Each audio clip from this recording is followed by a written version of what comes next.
Good evening, everybody. Again, my name is Brendan Nelson. I am the Director of the Australian War Memorial, and it is my great privilege on behalf of the Chairman of our Council, Rear Admiral Ken Doolan, who is also the National President of the Returned and Services League of Australia, to welcome all of you to this very significant event. When my tenure here finally ends, and I make a list of the most significant things that I think we've been able to do for our nation and the people who've made it what it is, this will be one of them. I'd particularly like to welcome our Foreign Minister and my friend, the Honourable Julie Bishop. Thank you very much, Minister, for being here.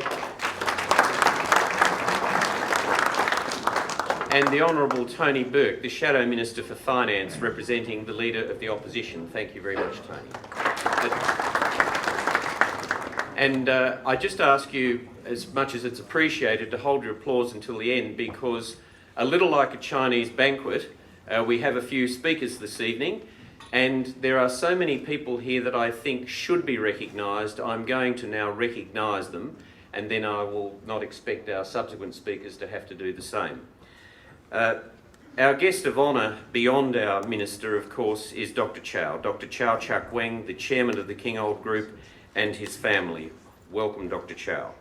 I also welcome a number of ministers that are here: Stuart Robert, the Assistant Minister for Defence, Darren Chester, the Parliamentary Secretary for Defence, Stephen Shobo, the Parliamentary Secretary to the Minister for Foreign Affairs, a number of other members of Parliament and senators from both sides of politics in our national Parliament.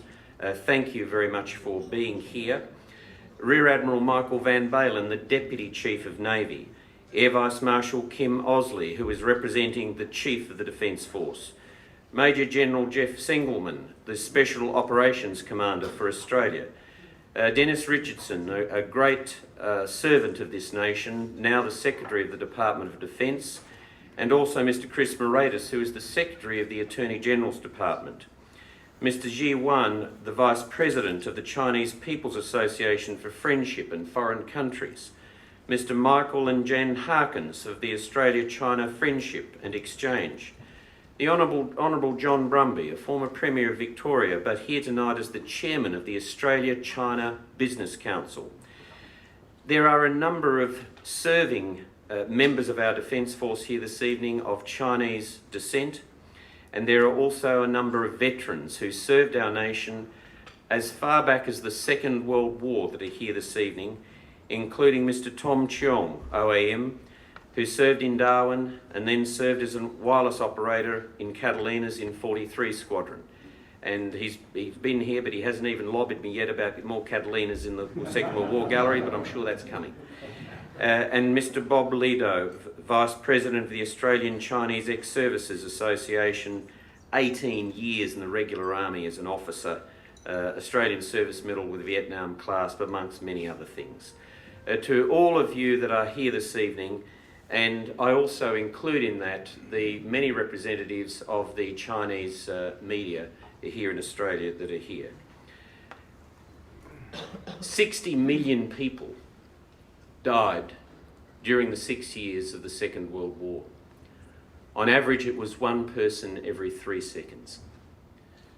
Australia gave 40,000 men and women in our uniform, in our name during that period, including Australians of Chinese descent. China itself gave 10 million, lost 10 million. And I particularly in that context welcome and recognise Ambassador Ma to be here this evening to recognise the importance of not only the relationship between our two countries, but the importance that Chinese immigrants to our nation have played in our common and shared values and the protection of our nation and its interests. We are here this evening to do a number of things. We are here principally to recognise that we are all Australians, that the Chinese who came to this nation midway through the 19th century, who played such a significant role in our political, economic, cultural and social development, also played a significant role through every conflict in which Australian governments have chosen to involve our nation in the defence and protection of our nation, its interests and values, and that many gave their lives in that. During the First World War, for example, there were 22,000 Australians of Chinese descent living in this country. 1,000 men of an age that could volunteer. 200 of them did. 34 were killed. 68 were wounded. And remarkably, from those 200 that served, 4 were awarded the Distinguished Conduct Medal. For those of you unfamiliar with it, that was the highest award that a non-commissioned soldier could actually receive. 14 were awarded a military medal. In one case, one of those Chinese Australian soldiers was awarded the Distinguished Conduct Medal twice, and also a military medal, coloured shun. So we have many things to celebrate as Australians, but one of the most important things to celebrate is the fact that we are a nation of immigrants, and we are a nation very proud of all of those people who have chosen to be Australians, as distinct from me, who was born here, and now many, many hundreds of thousands of Chinese Australians also born here that have made a contribution to us and who we are.